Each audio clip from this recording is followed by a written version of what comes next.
समस्त को नमस्कार। जो माने भी एनरोलमेंट करिसंती ओएसओयू रे अक्टोबर सेशन रे आमर फॉर्म फिलअप चली आपण जानी आसंता काली माने 4 जून हूँ लास्ट डेट।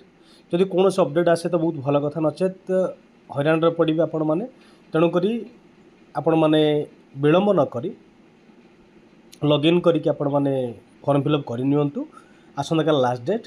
आ संगे आउ गोटे इनफॉरमेशन थिला कि ओएसओयू रो जो असाइनमेंट 1 आपण मैंने देइथिले तार 103 रो मार्क आसी जाइछि। जदि आपण मैंने देखा चाहूँगी तेबे आपण मोबाइल रे आप रे सेटा शो करबोनी।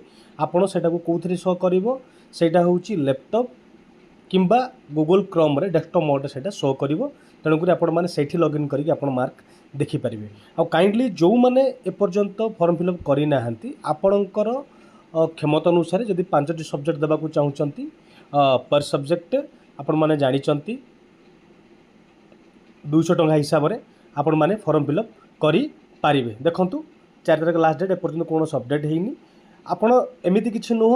आउ गोटे कथा हूँ कि आपण मैंने जी भी सेंटर अच्छी बर्तमान यही वर्ष 1, 2, 3 प्रिफरेन्स आपण मानक देवाक कही सेंटर।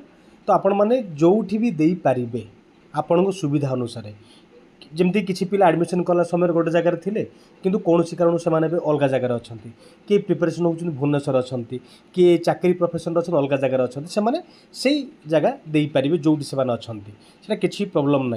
ता सागर आपण सुविधा अनुसार जब आप चाहूँगी कि केवल 2टा ही पेपर देवे 2टा पेपर फॉर्म फिलअप करेंगे किंतु पर आपको बर्डन पड़ज कौन पाई ना जिते नेक्स्ट सेमिस्टर हम से समय आपको अधिक एग्जाम देवाक पड़ो। तो बेटर हूँ कि आपण मैंने 5टी रू 5टी पेपर को फॉर्म फिलअप करूँ।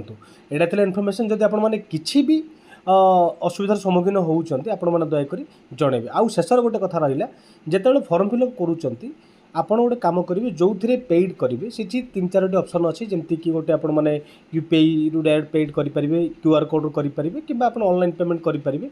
क्यूआर कोड करूँ जो फोन रु करेंगे से फोन आप लॉगिन करेंगे मनकर आपंकर फोन मनकर जो फोन धरी से यूपीआई अच्छी तेज आप चेष्टा करूँ अलग क्या फोन रे लॉगिन करी घर भाई भौणी बापा माँ जहाँ फोन रे लॉगिन करी आपण फोन रु आप कौन यूपीआई पेमेंट करेंगे नचेत आपण फोन जब करुँच बापा कि माँ फोन रु यूपीआई रु आप पेमेंट करूँ। यहाँ इनफर्मेशन जब किसी भी डाउट हो जनइबे। धन्यवाद।